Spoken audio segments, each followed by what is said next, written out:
বিশ্ব যোগা চ্যাম্পিয়নশিপে সোনার পদক জয় হুগলির শালিনীদের ঐতিহাসিক সাফল্য। আন্তর্জাতিক মঞ্চে বাংলার মুখ উজ্জ্বল করলেন হুগলির ব্যান্ডেল নলডাঙ্গার কৃতি ছাত্রী শালিনী দে।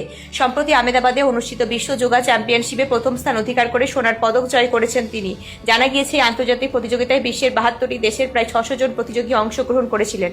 কঠিন প্রতিযোগিতার মধ্যে অসাধারণ দক্ষতা ও নৈপুণ্যের পরিচয় দিয়ে সকলকে পিছনে ফেলে শীর্ষস্থান দখল করলেন শালিনী। বর্তমানে শালিনী হুগলির গার্লস স্কুলের 8ম শ্রেণীর ছাত্রী। তার এই সাফল্য শুধু পরিবারের নয়, গর্বিত গোটা হুগলি জেলা তথা পশ্চিমবঙ্গ। প্রতিযোগিতায় দ্বিতীয় স্থান অর্জন করেছে নেপাল এবং তৃতীয় স্থান অধিকার করেছে জাম্বিয়া। শালিনীর এই নজিরবিহীন সাফল্যের খবর ছড়িয়ে পড়তে এলাকা জুড়ে আনন্দের আবহ তৈরি হয়েছে। স্থানীয় বাসিন্দাদের মতে অল্প বয়সে আন্তর্জাতিক স্তরে এমন কৃতিত্ব ভবিষ্যতে আরো বড় সাফল্যের ইঙ্গিত বহন করছে।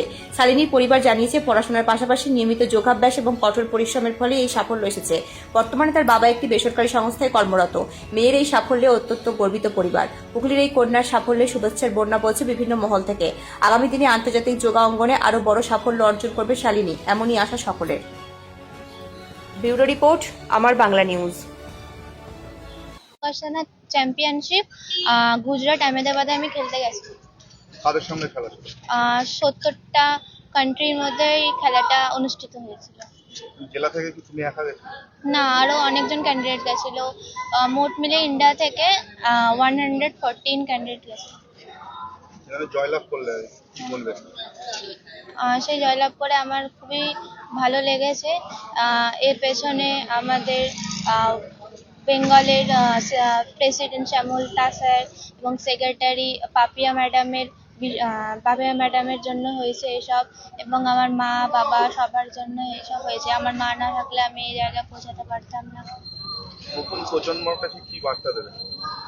নতুন প্রজন্মের কাছে আমি এটাই কথা বলতে চাই যে যোগাটা এখনো পর্যন্ত বেশি জনপ্রিয় হয়নি। সেটাই বলতে চাই যে আরো তোমাদের সাহায্যে যোগাটা যেন আরো জনপ্রিয় হয়, আরো বেশি জানে লোক এই যোগাটার কথা, সেটাই আমি অনুরোধ করি। শালিনী দে। ভাষা নেই কোনো বলার, আনন্দে আর কোনো ভাষা পাচ্ছি না। খুবই আনন্দ লাগছে। আরো চাই আরো মেয়ে এগোক, এই নিয়ে আরো সব যদি কিছু গরিব দুস্থ বাচ্চাদের শেখাতে পারে, এটাকে আমি আরো তখন বেশি গর্ববোধ করবো যে আমার মেয়ে শিখিয়ে তারা যদি জয়লাভ করে, তখন আমার বেশি আনন্দ হবে। নতুন প্রজন্ম তো এখন মোবাইল ল্যাপটপ নিয়ে আগ্রহী। এই জায়গাতে দাঁড়িয়ে নতুন প্রজন্মের কাছে যোগা নিয়ে কি বার্তা দেবে? শুধু প্রজন্ম না, প্রজন্মের মানে যে তাদের গার্জেনকে এটাই বলবো যে ফোন থেকে দূরে থাকতে, এবং যদি যোগাটা করে প্রতিদিন যোগার সাথে সাথে মানে প্রাণায়ামটা করতে, মেন প্রাণায়ামটা করলে ওদের মন শুদ্ধ থাকবে, একটা আলাদা একটা অক্সিজেন পাওয়া যায়, এটা আমরা সবাই জানি। তো যোগাটা করুক, যোগা করলে ভালো হবে। শুধু যোগা না, আরো অন্য কিছু খেলাধুলা করুক। সোনালী দে। আমরা খুবই গর্ববোধ করছি। মেয়ে আর মেয়ের মায়ের কঠোর পরিশ্রমের আজকে আমরা এই ফলটা পেলাম।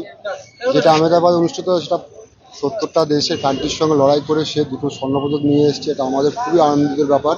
তার সঙ্গে আমাদের যে ফ্যামিলি এখানে, শ্বশুর শাশুড়ি, আমার ভাইরা এবং দিদি, এনাদের আন্তরিকতা এবং এনাদের ভালোবাসা এবং এনাদের অবদান আমি এর জন্য খুব নিজেকে নিয়ে গর্ববোধ করি।